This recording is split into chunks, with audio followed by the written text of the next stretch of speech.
welcome to Transforming Relationships Through A Course in Miracles with the Quinns.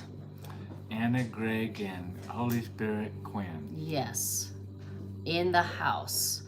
In the house. And we haven't been on for a while, Anna and I together, but I want to tell you what, tonight is no exception of the brilliance and the greatness of the one that you and I, us, all follow. You know, Anna, He's our teacher.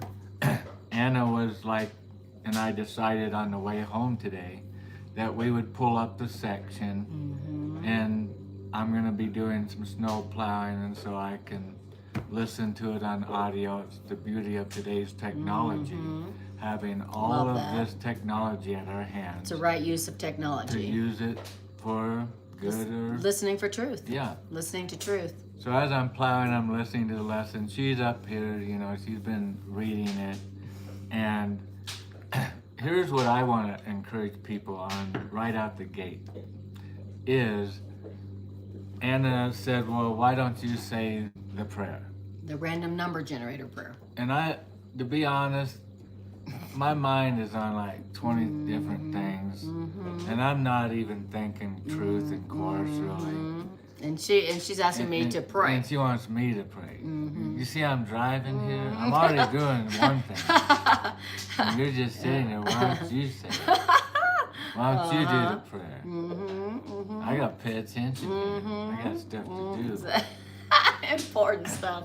And so what I want to encourage you guys with is, because I was in that frame of mind, the Course is always telling us, are you willing? Are you willing? Hey, are you willing? And I was willing. Yes, you were. I wasn't motivated. Yes, right, but you were willing. But I was willing. You said yes, okay. Yeah, and so I said the most simplest of prayers. There was nothing by this world standard would have made it seem holy or even edifying that something what God would want to listen to. I was just like, doing what you know to say. Holy Spirit, Holy Spirit. You know exactly what to do. And so thank you for doing it the way you do it every like time. you always do. Like you always do. Amen. I looked at Anna like, to see if you got anything to say about that. That's the prayer. And I said, that's awesome. Great. Yeah. And, that's all. That's it. And we did, and that's what I want to encourage you with is, you know, it's not a matter, it's just like the Course talks about, you can meditate for an hour and accomplish nothing. Or you can go directly inward, you know, in a few minutes and accomplish more than you would have in hours and hours. And if you're willing, then your prayer doesn't need to be anything more than that simple. You know? Yeah, Holy Spirit, help. I give this to you. I give this to you, love. You know, that you just did your job. You don't have to explain it for 10 more minutes now. If you want to, you can. You want to get into this long-winded conversation. Which is supposed to be a prayer. Yeah, but just the initiation of our willingness, you know, that's the prodigal child turning back home. Yes. That right there, the Father's heart, the Creator's heart, Love's heart's already running out the gates to meet us before we get back. All right, our willingness does it all. Yes. And I'm confident of saying all this because the literature of tonight's teaching is so brilliant. It's exactly what I asked for. I said, you're brilliant. You do it. Know what we need. Said, you do it brilliantly every time. You know what we need. And you know what we need.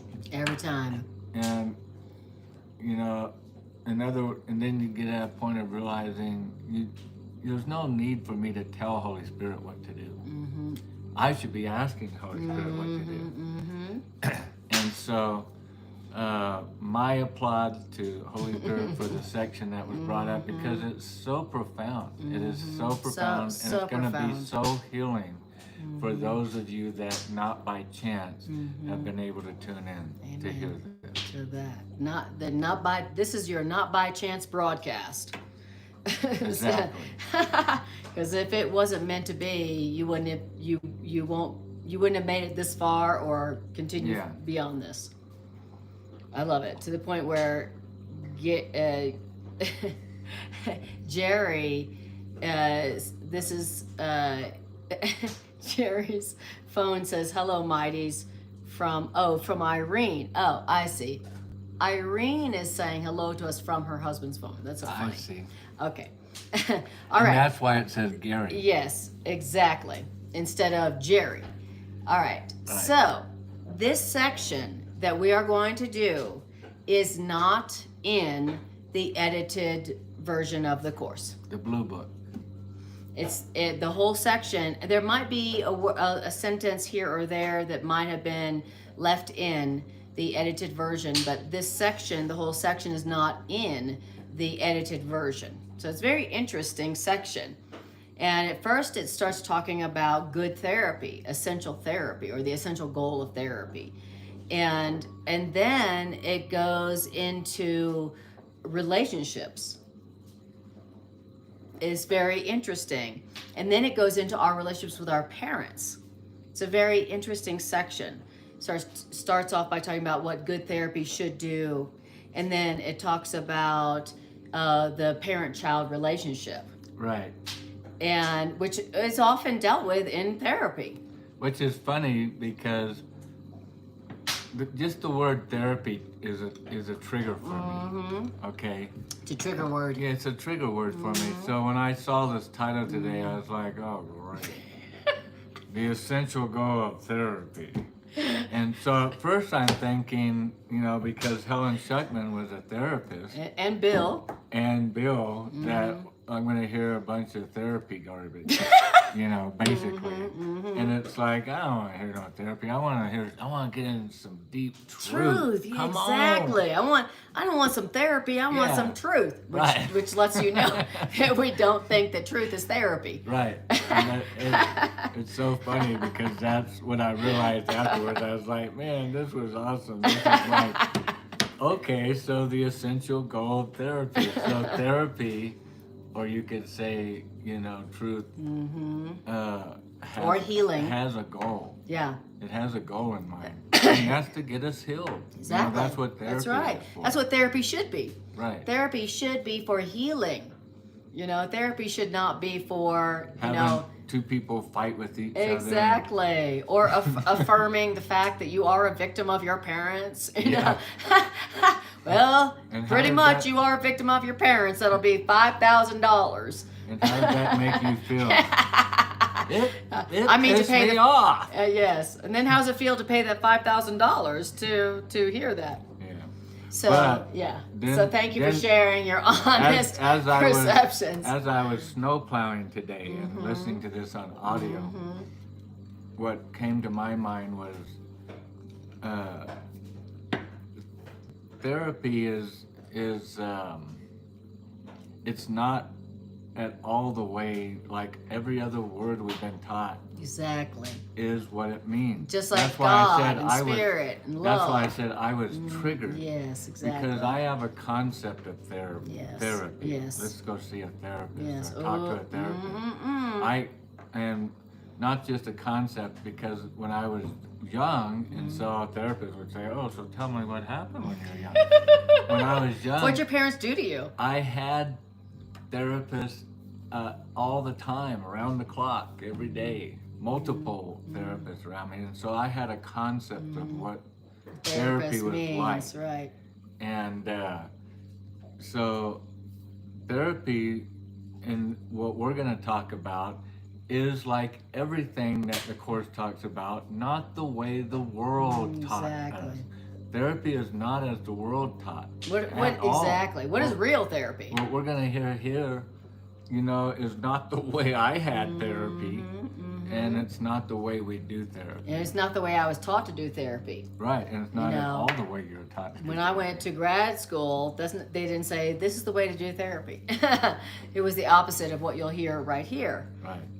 And but thank you for sharing that. That's really valuable. When we say, wow, I really had a trigger with that word, and you know, and boy, was I happy to realize that I didn't know the real meaning of that word. That's why it's triggered by it. Exactly. When you're triggered by a word, that's because you don't know the real meaning of that word. And now I look at it and I go, well, obviously when I was in the world's therapy, the therapist wasn't doing it Exactly. like the Course would say therapy is to be done. Like so many things, like the world Yes. teaches forgiveness totally different. Exactly. And that we get triggered by that word. Yes. Yes. And the Course comes along and say, well, let's first of all, Yeah, let's go back to school, to kindergarten, and learn what the word therapy Really means. means. Let's learn what the word forgiveness really Or means. the word what God really means, or what love really means, or what healing really means. Not the way you've been taught. You know, you're going to have to, you know, kind of erase on like a chalkboard our mind. Everything's been written on there all this time. The Course comes along and goes, well, I'm not going to take the words away, because then we have to start a whole new language. So we'll keep the words. And you can't even learn another language like Spanish. Exactly. So we'll keep your words. Keep your words. However you use them, and then but the meaning's going to teach be you reinterpreted. a new meaning. And this is definitely one of those. Exactly. And so that's why A Course in Miracles says that A Course in Miracles was written in the Judeo-Christian terminology language, because it was coming to the Western world, you know, where that's the words God, Holy Spirit, sin, forgiveness, you know, all the separation. Those are all the words that we spoke that we were misinterpreting. And we as the Western world, and I can speak for this because I'm part of that. We as the Western world, we have a gift and a curse. What the curse is we've been going around more than any other nation trying to dominate a belief system that has been misinterpreted wrongly. And so that misinterpretation has been spread throughout the world of this is what was meant when it was said to do unto others as you'd have them do unto you, the golden rule. You know, as the universal rule, everybody knows. And we went around and we gave the meaning to the scriptures and truth, but they were wrong. Right. Just like this word therapy. Exactly. But the blessing is, man, if you put it into the Western world, into our hands, we've been hungry. We've been hungry to get out there and help God, help Spirit, help heaven. We're ambitious because we have gone over land and sea and abroad to all these different countries promoting a gospel that we believed in our heart was the truth. We really believed it. But can you imagine what will happen when we get the interpretation of the teacher of heaven's interpretation? Right. You know, God's thoughts are higher than ours as the heavens are above the earth. When we get God's interpretation on the subject, through our helper, the Holy Spirit, through our higher loving self, our teacher, our guide, you know, the universe, whatever you're calling it, changes nothing. That's right. But that leadership into that new interpretation of things, imagine when you give us then that, and we go out with that same ambition of spreading truth, you know, to the world of this is what this really means. And actually seeing a difference made in people's lives. It's not just a story we're telling people. We're making a difference in people's lives when we're sharing the right interpretation of that was given to us. You know, how I didn't know this about therapy. I didn't know this about forgiveness. Or truth. Or God Or love. or love. I didn't know these interpretations. But once they were given to me, now I've been given, and now I can give. But I love the hunger and the desire that the Western world has had to go out there and be ambitious like that. Proselytize. Yeah. And how wonderful it will be when we get together a loud voice more and more in harmony with each other, shouting what the real truth is Yes. to these different interpretations. Yeah, what it really means to heal, what it really Yeah. means to have good therapy. What does real therapy mean? What is real healing? You know, what is good therapy? What is real healing? And so interesting. So remember, this whole section was edited out.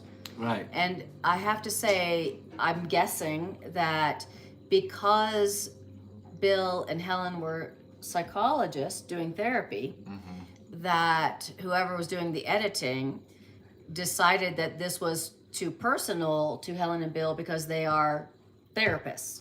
Yeah. And so it was supposedly personal. Probably. So they took it out. So, you know, because, Probably somewhat like my thinking, like I said when I first was reading, I was Right. like, oh, this is just therapy exactly. stuff. And then when the light goes on, That's you right. realize, oh, whoa, okay.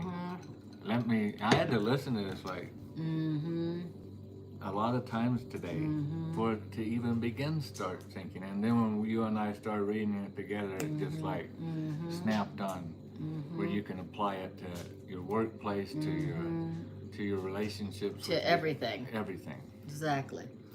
Okay, so we're going to start with what the essential goal of therapy. That's the title, the essential goal of therapy, which to me also means the essential goal of healing. So, you know, when we talk about therapy, we should be really talking about healing. So here's the essential goal of healing, you know, which is what therapy should be about, but it's not always is. The essential goal of therapy is not always recognized and not always fulfilled. Right. You know, so what goes for therapy is not always healing. And so, but what is the real, this talks about what good therapy should be, you know, which is the same as what healing should be and what forgiveness should be. Okay. So let's apply this to, you know, to therapy, which is, what is therapy? It's like it's something you do when you feel like there's a problem, where you go to do something where your problem is solved. Right. Okay. All right. So let's keep that in mind as we go through this. All right. So I'm so sorry you can't follow along, but if you have the purple covered edition, then you can totally follow along. Chapter 3, Section 8. The essential goal of therapy. When two people in a relationship experience a dominance submission problem, then that is often related to the perceived opposition between helping and being helped. So, have you ever had a relationship where it seemed like the dominant submission balance is kind of off? Yeah, well, another way of hearing it or saying it is where there's inequality. Yes, around the idea of being helped.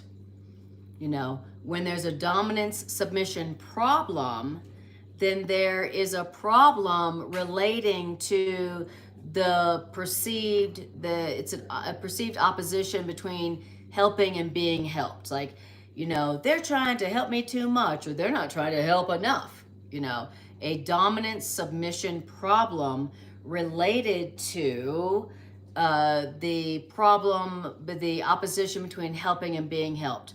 They're not helping enough. They're trying to do too much. Dominance and submission in a relationship. Okay? Right. And notice, for those that are following along, the word perceived. Perceived, exactly. It's like, it's often related to the perceived conflict between helping and being helped. So in a relationship where there's a dominance submission problem or imbalance, that is a relationship where there's opposition between helping and being helped. You know, where the person who seems to be dominant is like, I'm just trying to be helped. I'm just trying to be helpful. And the person who seems to be in submission is in, I just want someone to help me. I want someone to do it for me. And there's conflict in that because it's unequal. That's why. A dominant submission problem in a relationship is an inequality problem in a relationship. Right. Okay. And there being a dominant submission problem in the relationship around being helped and helping, that is a misperception resulting from the failure to recognize the equal worth of both people in the interaction or in the relationship. And the failure to recognize the equal worth, as Anna and I learned in just talking after dinner and having read this, you can have a situation where you feel like, yeah, they're not, They don't get my worth. they don't get my worth. And so there's a dominant submission issue, opposition thing going on here as I'm perceiving it, and inequality. And the switch side could be that people are elevating you up, and they're the submissive role. Exactly. Wanting you to be the dominant role. Wanting you to be the dominant in that role, relationship. the elevated. That's right. The elevated one. And both of them are equally Wrong. easy to accept. The one where you think that somebody is, putting you down, bullying you, The submissive. picking on you, not doing you right. The submissive part. Right. You're taking that on, believing that to be true, You're playing that role. and the playing submissive. that role. And the other one, accepting to be elevated, Dominating. dominating. Oh yeah, I'm more Yeah. talented than you. Yeah, I know more see than what they you're do. saying. Of I'm course. very smart. Right. Blah, blah, blah. I can do this really good. That acceptance of an elevated role again, Dominance. as perceived that people are helping or not helping. Both of those are, what did it say, a failure. A failure to recognize the equal worth. You see these YouTube videos, the short clips like I see sometimes that say something failure, like Oh, that's all you need to do. swimming pool failure. That's all you need to do is put failure somewhere in the Yeah. title. Right. Failure, crisis, Yeah. something like that. Well, it's a failure when there's not equality. It's a failure to going on. recognize equality. Right.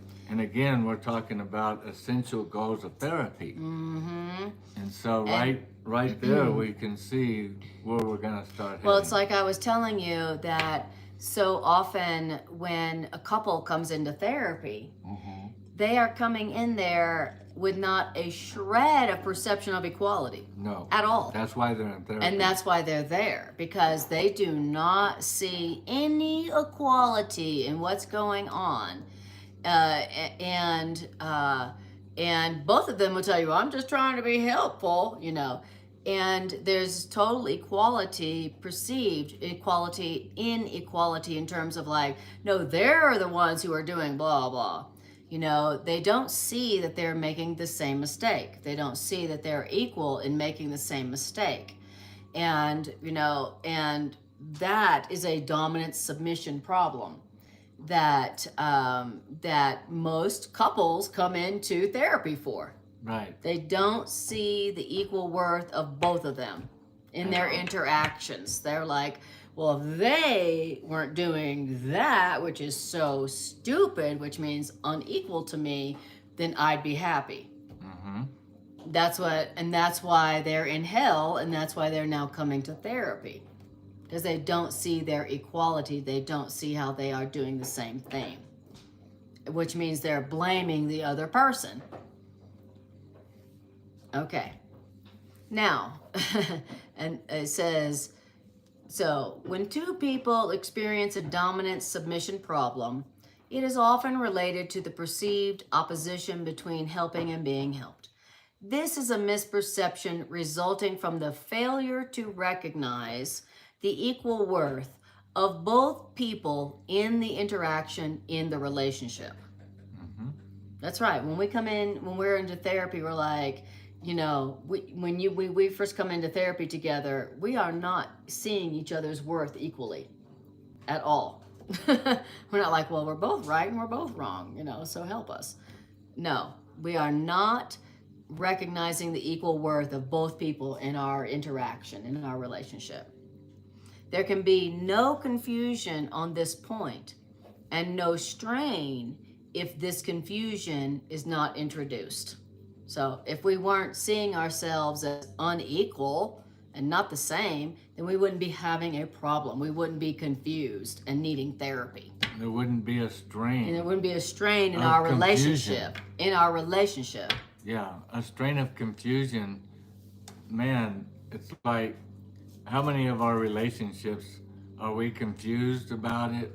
And strained. And under strain. And yes, where we're, you know, when two people in a relationship are in conflict or come into therapy, they are strained and confused. They're like, I just don't understand why they are sabotaging our relationship like this.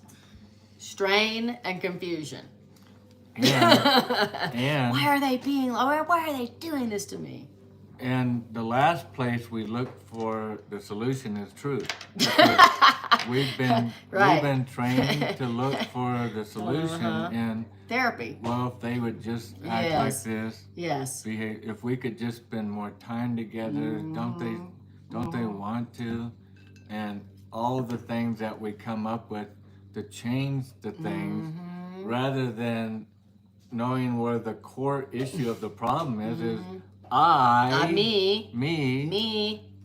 don't see this relationship as equal. I don't see us as equal. You know? I don't see us as equal. And that's not talking about this relationship. That's talking about all of them. All the ones that I'm under strain with. It's because I don't see myself equal with my boss at work. Or whoever. I don't see myself equal with the person driving next to me on the road. That's right. All my relationship strains and confusion are coming from the fallacy of thinking that there's an inequality. Exactly. I'm higher or I'm lower. Exactly. It doesn't matter where I do it. And it goes back and forth. The ego world could care less. Doesn't matter if you're lower or higher.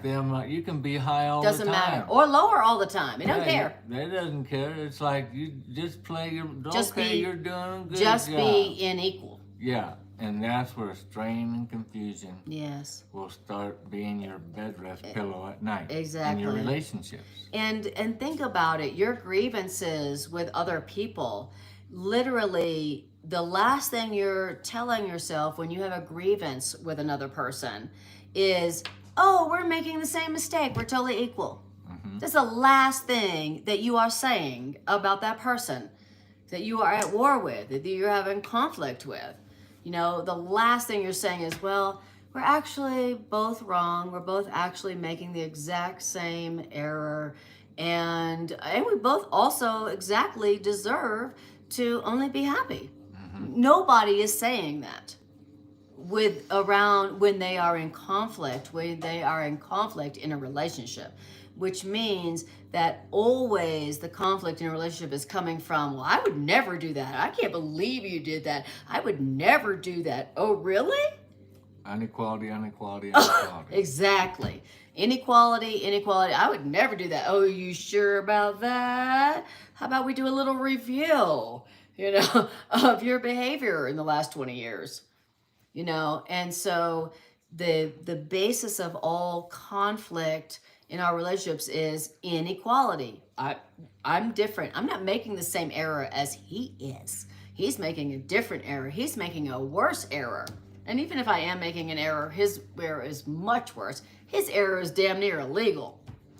And this applies to everything. This is why countries go to war. Exactly. Because they don't see each other as the same. Exactly, they as see equal. Each other as, you're not equal to me. Or they see you as worse or better. Right. It doesn't matter what kind of different. Yeah, even the countries that think you're great and put you up on a pedestal, or the person that does that is it's another of the same fruit. Yes. It's a seed out of the same apple. It's a different seed, but it came from the same apple. Inequality. Of temptation. Exactly. Inequality. that one feels good. I like that one. But you don't realize that that seed produces confusion, strain, pain, Exactly. and all of the likes. And so again, the ego world, to reign in the ego world, which is just another way of saying misery, to reign in the world of misery, all one need do is agree to be elevated or inferior. submissive. Right. Dominant or submissive. Right. Greater or less than. Right. All we have to do is agree to somebody's greater and somebody's less than. And I hate to say it, but the truth be that we've been raised to teach and believe that God is greater. Yes, we have. And God doesn't think that way. Yeah. And we hate that thought. We're like, no, God is greater. We feel oppressed by that greater submission dominance idea. God is greater. And we are lesser. And we are lesser. We're just like the dust of the earth. We're the scum of nothing. Exactly. We're not worthy. And yet the way God thinks, which isn't like the way we think or have been taught to think. Thank God. Is I don't even think that way. I did not create you so that I could be dominating over you, lording over you. You know, I created you in my image and likeness, meaning to be like me because I want to be my equal. Exactly. I want to have a conversation with my equal. Exactly. With my reflection. Exactly. If I came to Ari and I was like, I am dominant over you because I am your parent. I am dominant over you. You should do you should be submissive to what I think you should do and be. And come sing songs at my bedside every night. I mean, how great I am. I mean, my child would be like, whatever. It would be strangeful, confusing, and painful. And my child would not want to be around me. She might do it out of guilt, but she would not want to be around me if that is the way that my relationship with her was dominant, submissive. As if, for me to be great, you have to be little. How many of us have had a friend or a coworker or something that they always had to one up you? They always had to be better, absolutely. Greater. They had to be the greater. Yeah, always. Always had to be the greater. Always had to have the last word. Well, we all have learned in life, the older we got, that person was actually very insecure about themselves. That's what we learned God later. is not insecure about God's own self and needs to be elevated for God to self-esteem to be, calibrated properly.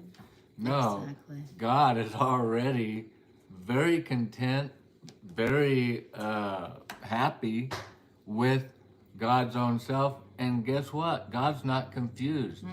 Why? Because God doesn't do that game. Elevated, the dominant submission, a game. It's a total game. And God doesn't play that game because God does see the equality of all of creation. God created us, all of creation, as equal, and equal with each other, and equal with God, the Creator.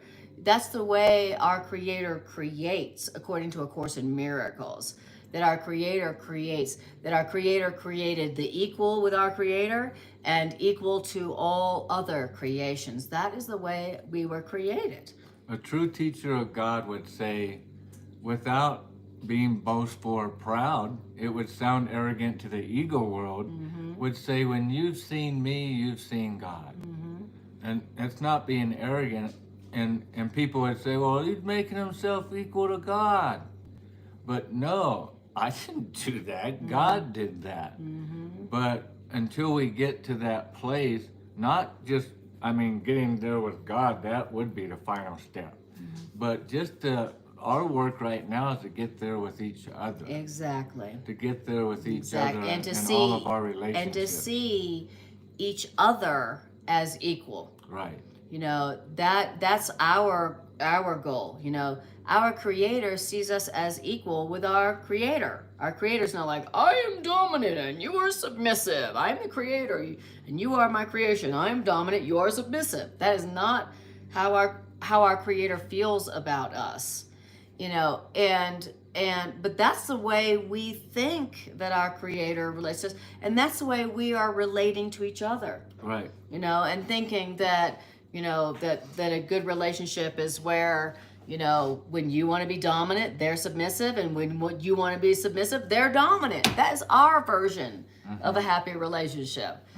You know, and what we're hearing here is that as long as you are holding to that inequality concept of yourself and others, then you're going to be playing a dominant, submissive game in your relationships and with your creator that is completely unreal. It's an illusion. Right. And, you know, and until you realize that the dominant, submissive illusion is an illusion because we're all equal, even us with each other and God, then you will be experiencing relationships with a lot of strain and a lot of confusion. Anybody experience a relationship with a lot of strain and a lot of confusion? Anyone? I'm sure you guys haven't, but you know, we have. They probably know people. Yeah, exactly. I'm sure all their relationships have been just 100% equality and peace and increasing joy all the time. Yeah, so. But Greg and I teach because we need to learn. So, okay, so such confusion may be experienced by a person, the dominant submission confusion, when someone else is trying to help them. And so when somebody's trying to be equal, or when someone's trying to help you, and you don't see it that way, you see it as you're being above me, under me, or above me. When you're seeing that, you're the one having the perception. Exactly. They're trying to help you, but That's right. You're reading into the story of, oh, I see what's going on. You're trying to be better than me. Exactly. Oh, I see what's going on. You think I'm better than you. We've all had that experience where we were like trying to help someone, and instead of going, thank you so much, I really appreciate that, they were like, who do you think you are? And the person we were trying to help then is attacking us. We've all had that experience. And we've also all had the experience where we needed help, and someone's trying to help us, and we were like, get away from me. You know, you think I'm blah, blah. And we vetoed and rejected that person who was trying to help us. So we've all had that experience of being confused and strained around the idea of equality when someone was helping us or when we were helping somebody else. And yes, we can see your comments, Bridget, and Good. put them up. Thank you. Put Thank your you. comments up, girl. Thank you. Thank you because this is on YouTube. Now there's less comments. So thank you, Bridget, for asking if we can see your comments. Really appreciate that. I love it. And then Gary, who is Irene, Gary and Irene say, maybe when you see me, see the face of Jesus' forgiveness. Exactly. That, you know, that when you see the face of another, you truly are seeing the face of God. That's what A Course in Miracles tells us. Okay. In other words, when you see another person as your equal, you are seeing God. Because that's how God sees them, and that's how God sees you. Right. God is not like, I'm your dominant creator and you're submissive to me as my creation. That is not how God sees us, according to A Course in Miracles. That's a great point, hon.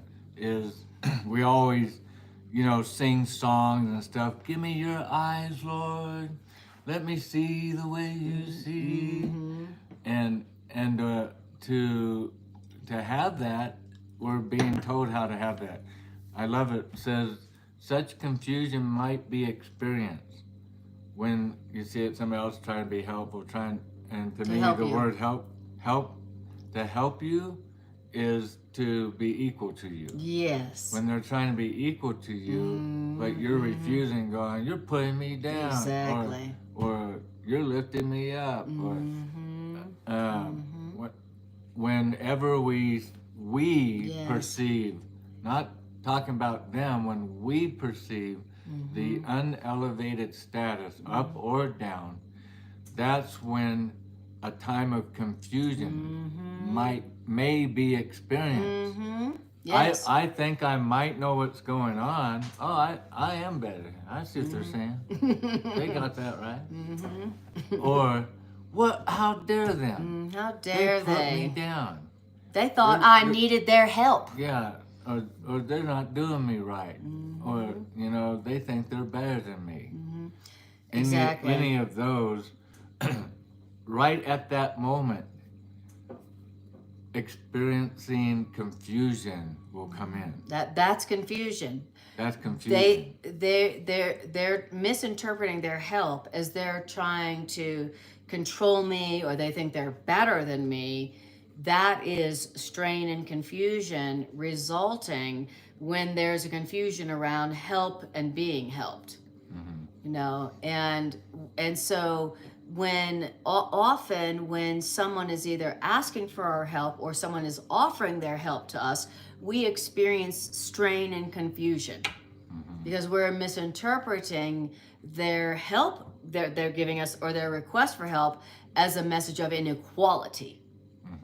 And so we're like, so we reject that help, as because we're misinterpreting their help. Like, how dare you think I need your help, right?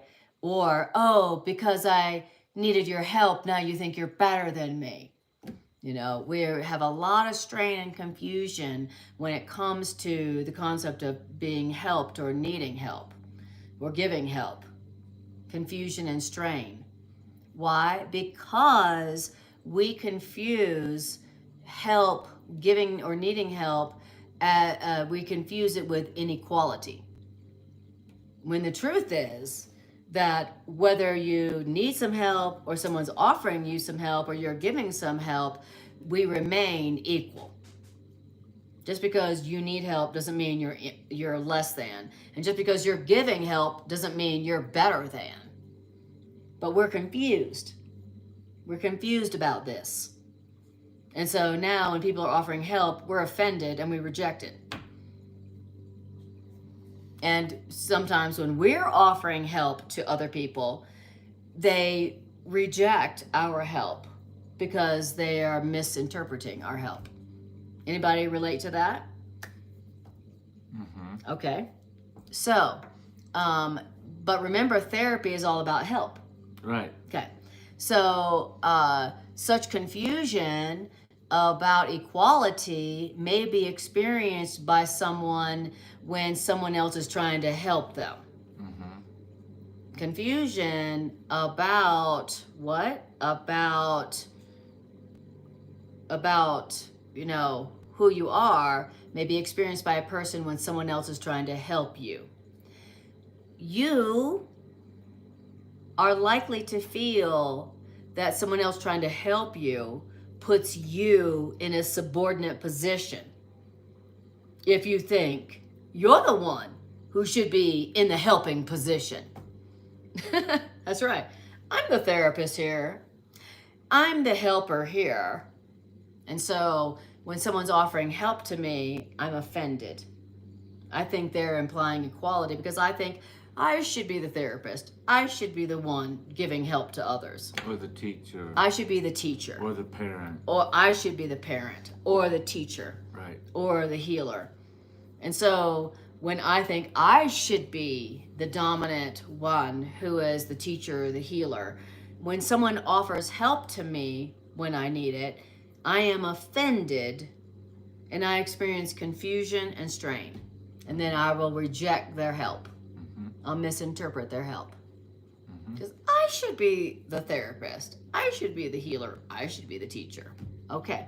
That's how we say no and reject to the help that we need and that we've been asking for, that the universe is always answering. Yeah, we don't see it as help. My answer has come to me that I've been seeking. I just heard it through a brother or sister, but because, you know, they shouldn't be telling me what to do. You know, I'm rejecting the help because if anything, I should be telling them stuff. Yeah, exactly. You know, I'm not the listener. I'm the talker. Exactly. And so when it's our turn to be the listener and to receive help, help, we don't like that because we perceive it as an inequality. Exactly. We don't see it as inequality when we're getting help. No. Very good. Very good. Very good. And Bridget says, we should just stop helping. And then she also says, should we stop is the question, dealing with this in a relationship. Well, the stop helping part is, how about let's be helpful? and how we can be helpful is not receiving it as an inequality thing. When our spouse or our parent or our neighbor or our boss or a coworker is telling us something and we get a chip on our shoulder of inequality. Exactly. Rather than equality.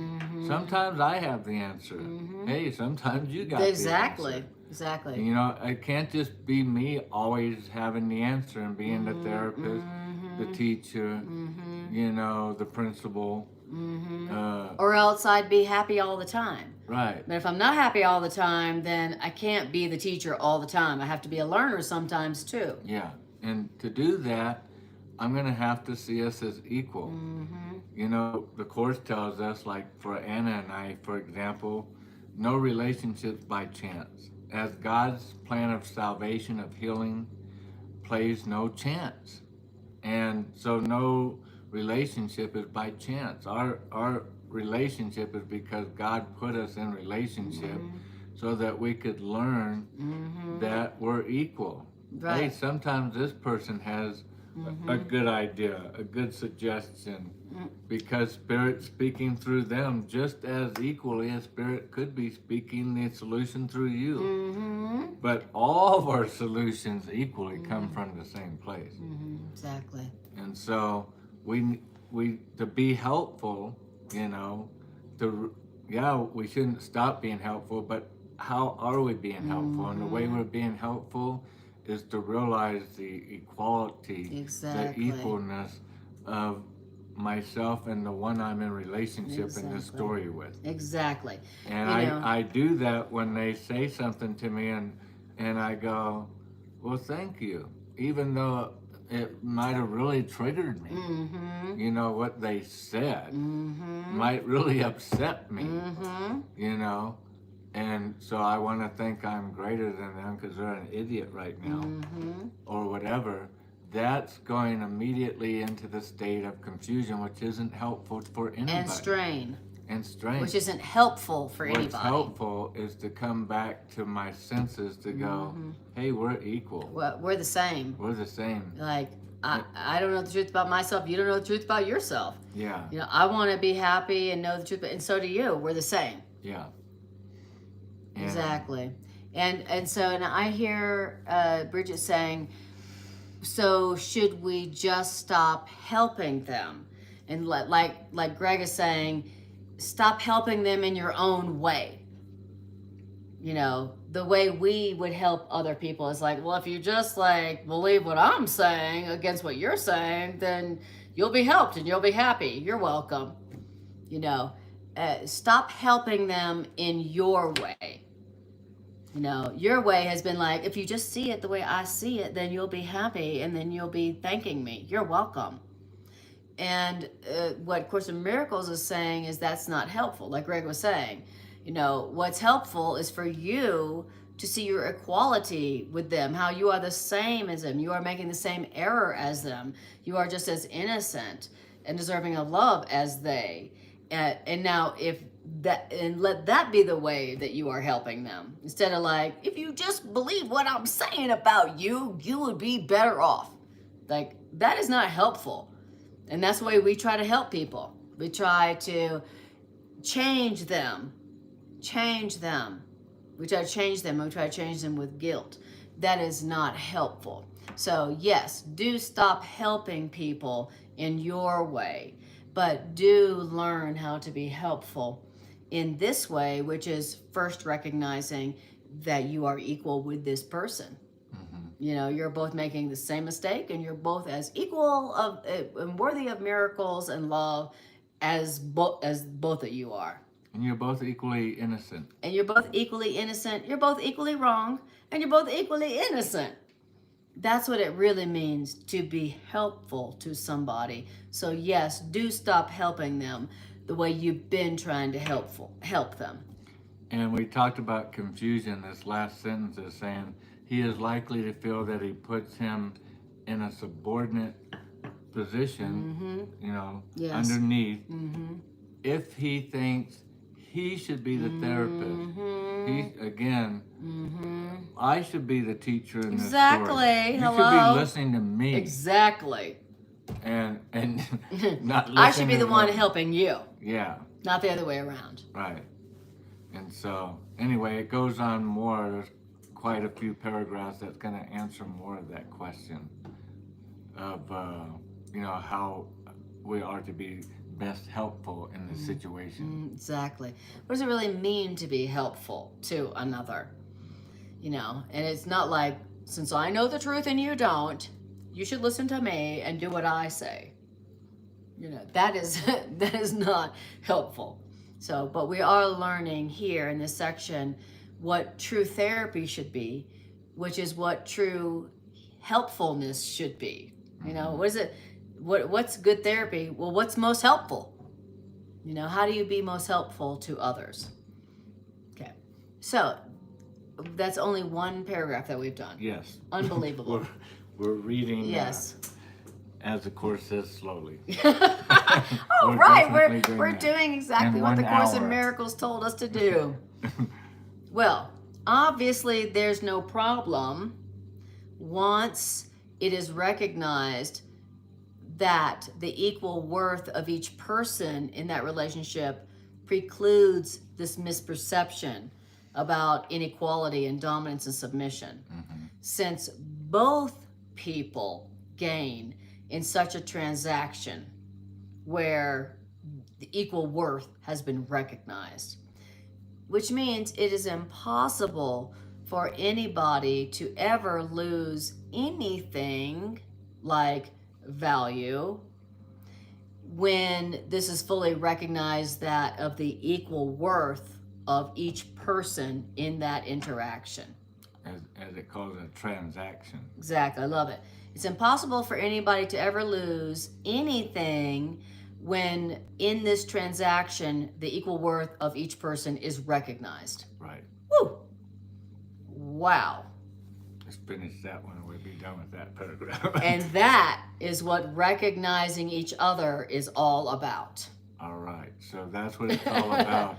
What's it all about? How we recognize.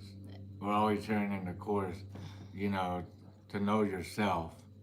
Well, you don't know yourself if you don't know yourself as equal to the others. Everybody in the situation. Yeah. Everybody in the relationship. Yeah. When you think that you're higher or lower, you don't know yourself. And you certainly don't know them. Yep. When you see yourself as equal, that's when both sides can gain fully. Nobody loses. Nobody loses. When you perceive the equality of every member of the interaction. Right. Nobody has to be the lesser. No, exactly. Nobody has to be the winner Yeah. to be and there'd be a loser. And only when you realize that there's no winner or loser, there's no right or wrong, there's no dominant or submissive, there's only equality, then that is when an answer comes in where nobody loses. Nobody in the relationship, the transaction, the interaction, nobody loses, because nobody was seen as the winner. As long as someone is seen as the winner and someone the loser, someone dominant, someone submissive, someone right and someone wrong, then the true meaning and the true answer and the miracle there does not come. Right. And no real healing, no real therapy happens. So in other words, when we're talking about real therapy or real healing, it has to start from the perception and the recognition of equality of both people. And that's the goal of therapy. And that's the real goal of And therapy. it's not just the goal, it's as the title says, the essential. The essence.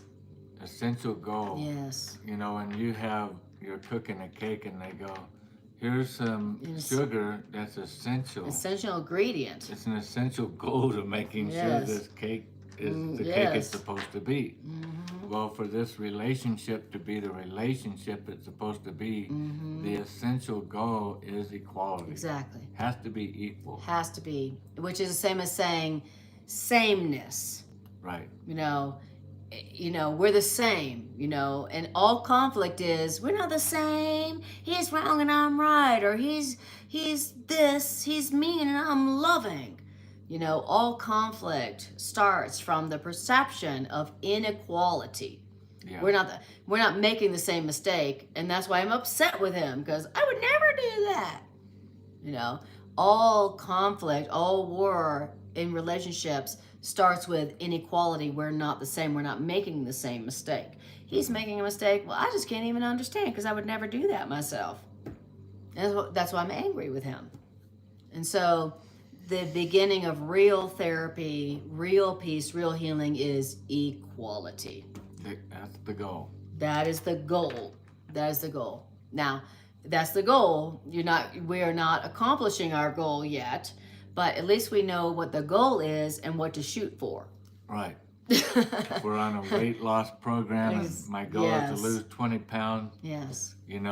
I might be 8 pounds there and still got 12 more to go. But at least my goal is to treat everybody equally. I've managed to heal these two out of 20 relationships because I'm starting to recognize our equal worth. Equal worth. That's what we're talking about. And my goal is to not have any exceptions, to see all my relationships like that. Exactly. And so you can see how far we have to the finish line to go. But at least we know where we're going.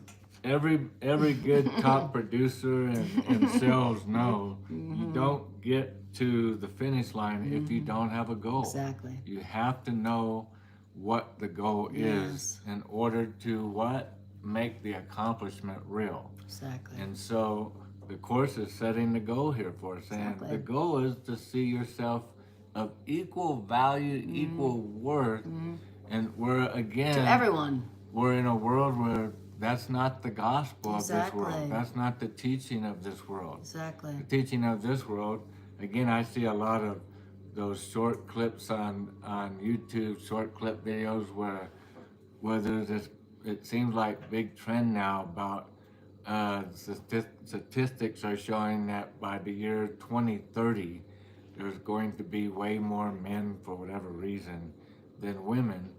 And men are on these clips saying, we're going back to the godly, what the world calls godly, godly traditions where the man is the man of the house. Dominant. And the woman dominant, and the woman is submissive. And men don't need women. All women been doing is taking us to court, making us pay child support, taking half of what we work for. And so there's a lot of men complaining, and because why? The confusion is they don't feel equal in their relationships. Exactly. They feel like they've been the one submissive, having to be submissive, and the woman was dominant, and the women are dominating and getting their way in this and that in life, and they feel like they're working harder, doing more in the relationship, and they don't feel that sharing of equality.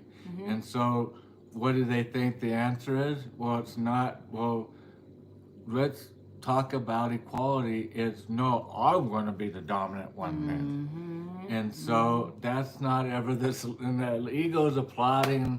The ego's like, yay, that's Yeah, right. Inequality is always the enemy of our soul best going, plan. yeah, Frankie, you're right. Exactly, you're right. You should be the man of household. And all these damn men it. are behind you. And look at all these other men that agree with you. And, you know, and it doesn't work. Exactly. Inequality never works. Inequality never works. And then Irene says, how about people that are your boss or your coworker that has more time and a position than you? How do you get them to understand that if you are both that you are both equals? They probably resist this. What then? Well, yeah, that's the whole setup of the whole world. That's not just the workplace, but the workplace, it sure does come out of this inequality. But you know, that's the way people are taught to run households, where the man in most countries, most stories, is told to be the dominant one. And look how well those countries are doing.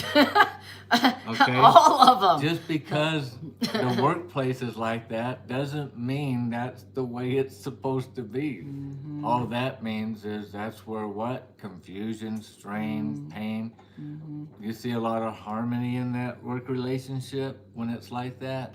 Is there a lot of peace? Is there a lot of joy? Is there a lot of, you know, celebration of life going on there? No, there's going to be confusion, strain, pain, trouble, drama, and resentment and envy and all of that. You don't have envy when there's equality.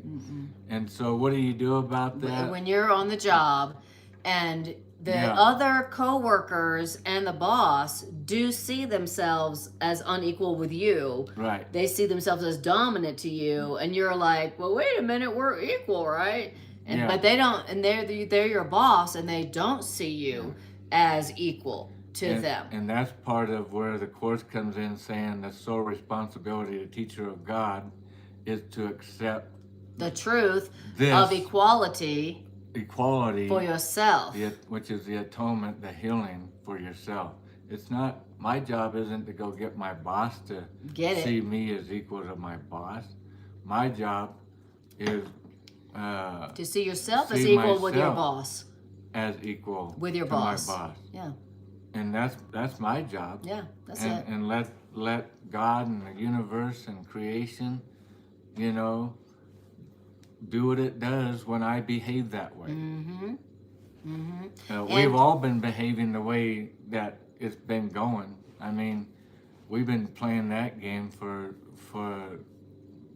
more generations than my great-grandmother.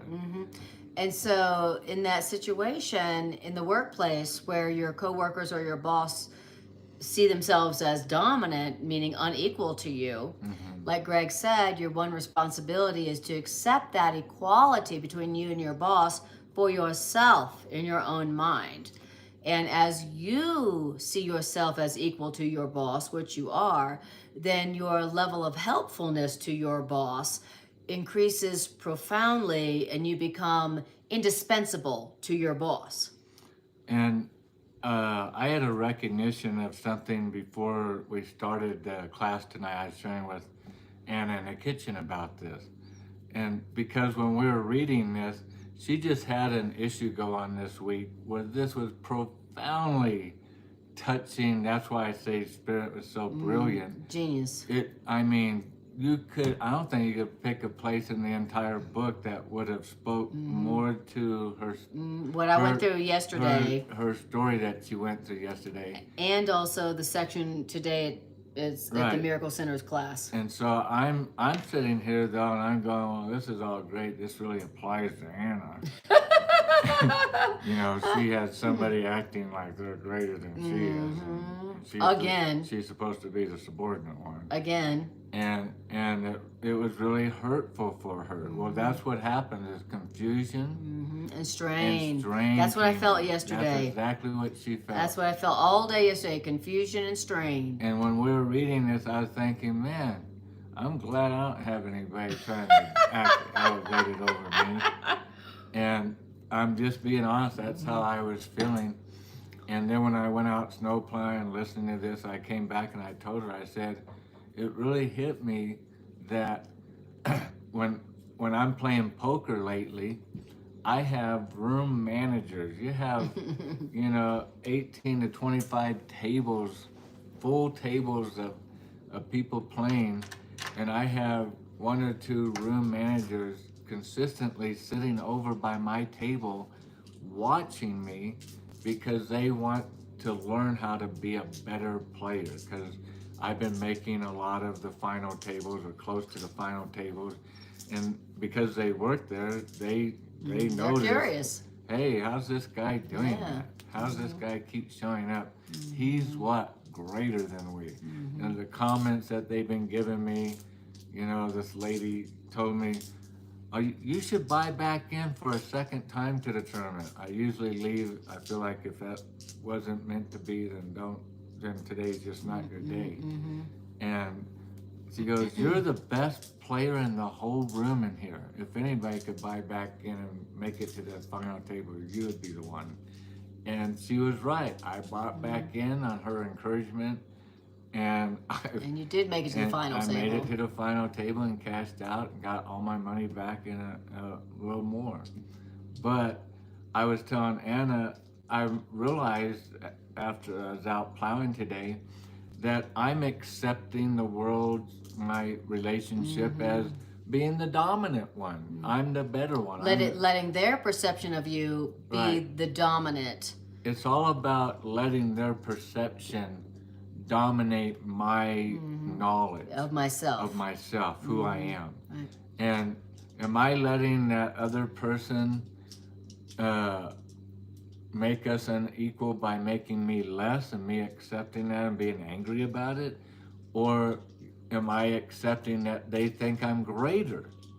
That one seems easy. Right, boy. exactly. I accept that. Ooh, I'll take that one. But we also accept the seeing ourselves through their eyes when they are not recognizing our worth and value.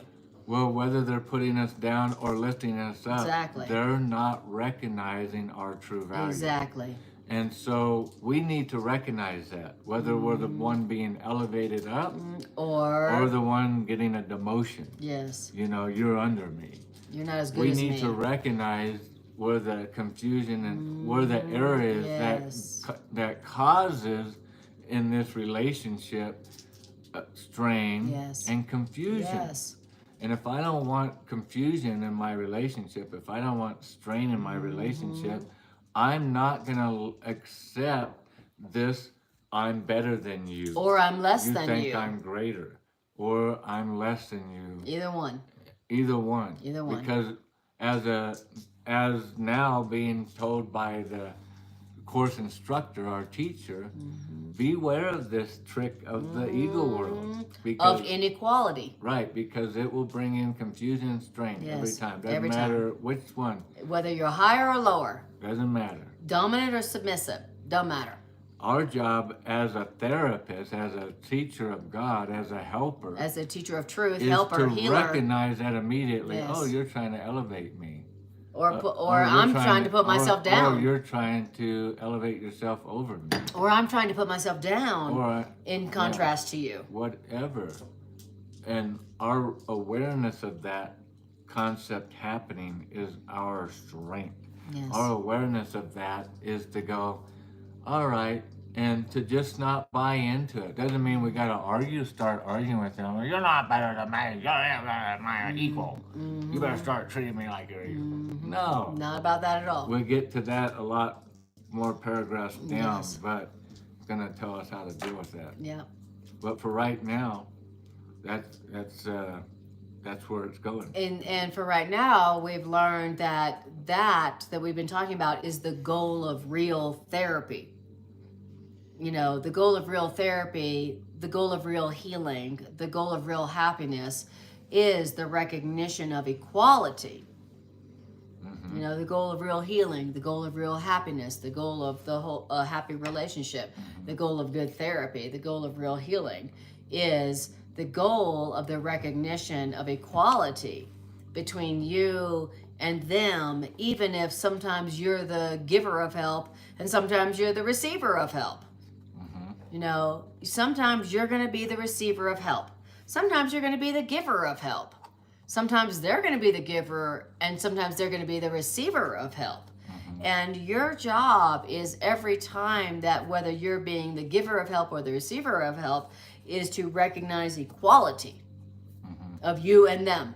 Yeah. You know, today I need the help, so I'm the receiver of help. Tomorrow I'm going to be the giver of help because I'm going to have help to give. Yeah, as that last line of one said, you know, the subordinate position thinks, I should be the help. The teacher, I shouldn't be the one receiving help. I should be the one giving help. And so you refuse the help that you do need. You know, which is going to also prevent you from really having help to give later. You know, if you really want to be a helper and have help to give others, then you need to also realize that sometimes you need help and that you accept that help in recognition that you're still equal with the one who's giving you that help. I mean, we're so confused about help. We're like, I want help, but I'm rejecting help. And that's what we do. We're like, I need help, but when help comes, I'm like, F you, go away, help. You know, we're very confused about help. And then when we're the giver of help, we're very confused. Also, we're giving help, but we're very confused about what it really means to give help.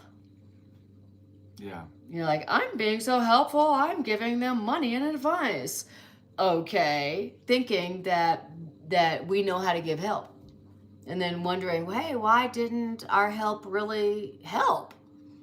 Because we're confused about what does it mean to give real help. And we're also confused when we receive help, when we need help, and when we receive help, we're like confused about it. Why? All because of the misperception about inequality. Right. All because we are deluded into the perception of inequality. Inequality between each other and inequality between us and God.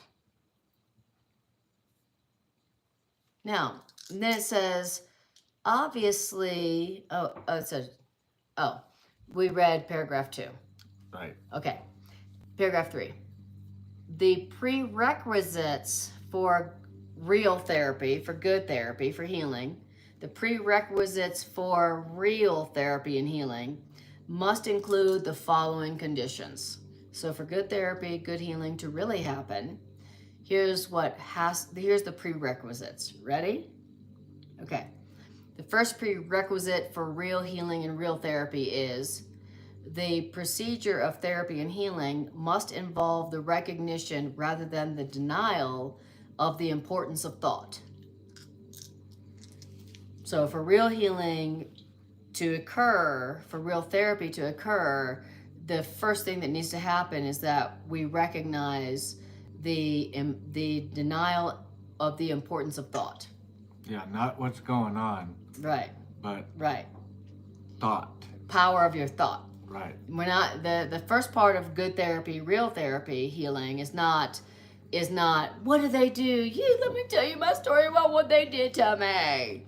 And then what someone did to my mother, and then what someone did to my grandmother. You know, the good, real healing therapy begins with, your thought is powerful, right? Yeah, come back to that. Yeah. Your thought is powerful, right? The thoughts that you're putting out about this story right now, you need to recognize the power of that, the importance of your story instead of denying it. You're denying it when you're focused on the story. What happened to you? They're acting greater than me. Or, wow, they finally recognize how great I am. Exactly. Exactly. Finally. Greg's really coming to his senses. That's wonderful. So the first part of good therapy, real healing, is the recognition instead of the denial of the importance of one's thoughts. If my thoughts are telling me higher or lower, Then that's what you're going to experience. yeah, that's Exactly. important. That's very important. What you're thinking about the situation is really what's important, not what they did to you. Right. Okay.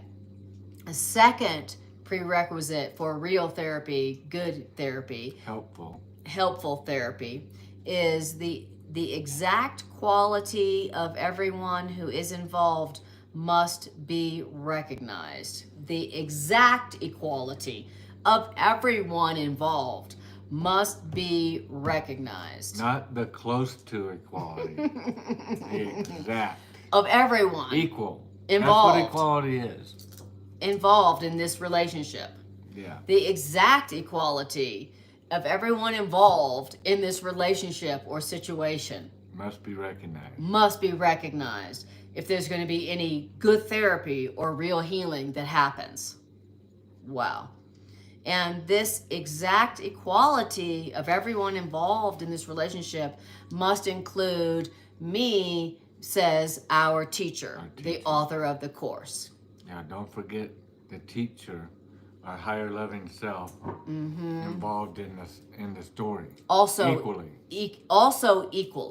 Also exactly equal to everyone involved. If Anna and I are having a thing, higher or lower, Yep. and I start remembering, oh yeah, my thoughts are important, Thank you. and also, it's hard to believe that we are exactly equal. Hard to believe. Including my guide that I'm remembering is involved in this relationship. Who I'm using as my guide. Which is a great number 2 because it brings us back to, we always need help from our guide. So bring our guide in. Our guide is equal in this relationship. Exactly. We can't have a relationship without our guide. Exactly. And expect to have some good healing, some real healing. So we are equal, and we are equal with our guide, our teacher. That is the exact equality of us with each other and with our guide and our teacher. That is a second prerequisite for good therapy or real healing. Right. Okay, right. We're equal to each other and we're equal to our teacher. The third prerequisite of good therapy or real healing is that no one in that relationship is either therapist or patient. In our relationship, it's not like I'm the therapist and you're the patient. Got that? That in a true therapeutic healing relationship, it's not like I'm the therapist and you're the patient, or I'm the patient, you're the therapist. No one is either therapist or patient. And you could add, no one is either teacher or pupil in this real therapy relationship. Right. Okay. But where this is a therapeutic relationship, and there's not a therapist, and there's not a patient, there's not a teacher, and there's not a pupil. It's just both of us who are equal, and we're both equal, and we both need learning from our teacher, who we're also equal to. Who knew? And that is the condition for real therapy, good therapy, real healing.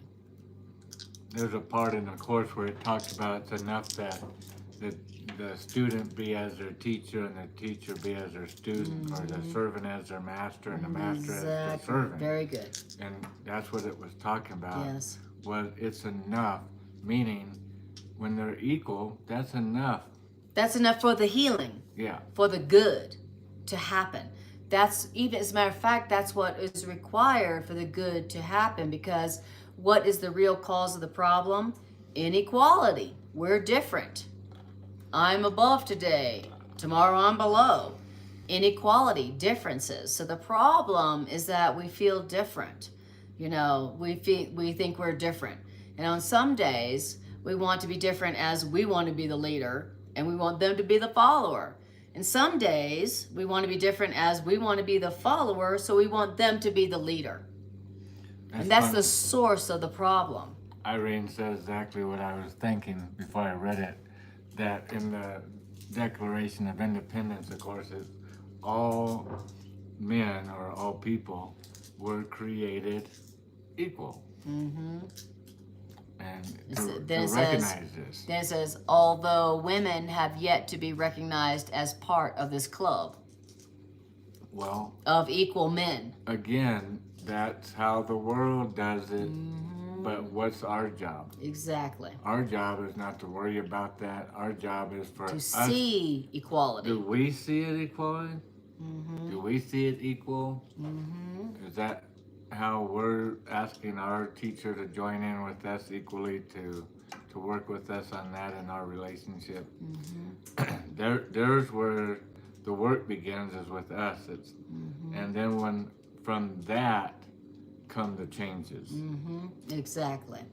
So don't worry about how they see your equality. Don't worry about that. That's where the confusion comes in. Exactly. Well, they need to see me as equal. They don't see me as equal. They do not see my worth and my value. Okay. Now we have conflict.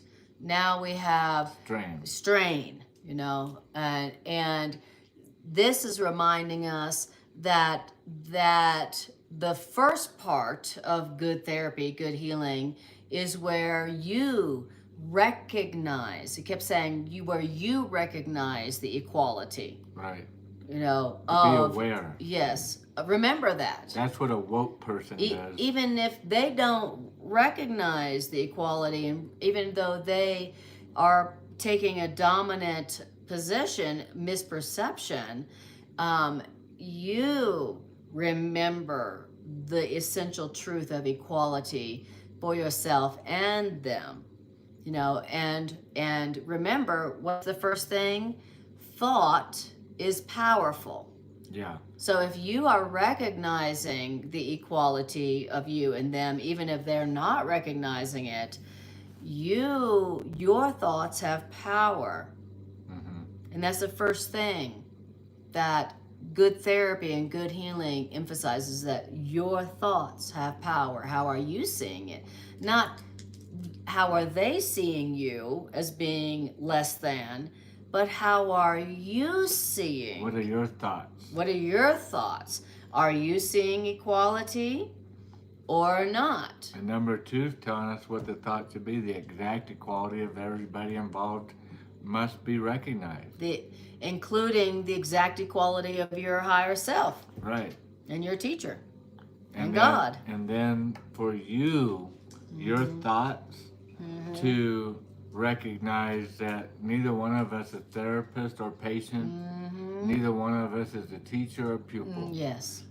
Now, notice it hasn't told us all at all yet in these prerequisites to stand up and tell our boss or whatever. No.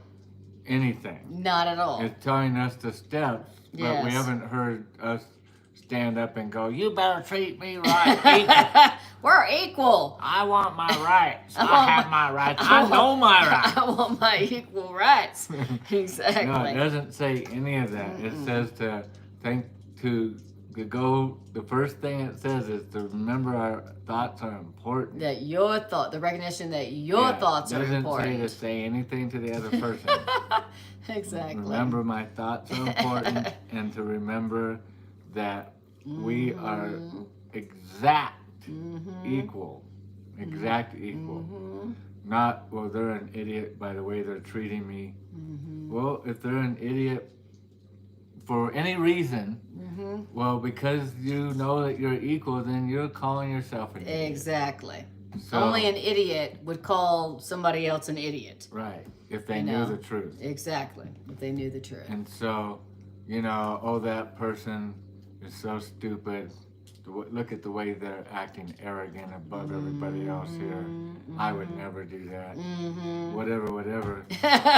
whatever. Yeah, because again, you're not, that right there is a display that I'm not willing to see our exact equalness. Because I would never say myself as being arrogant like that. So I'm demonstrating right there that I don't want to do the course. I don't want to do the instruction. Which is to recognize equality. Right. The instruction is to recognize equality, not prove it to somebody else or say it to somebody else. The instruction is to recognize the inequality that you are perceiving and to also recognize the perfect equality as created by God. The ego plays so many games with us.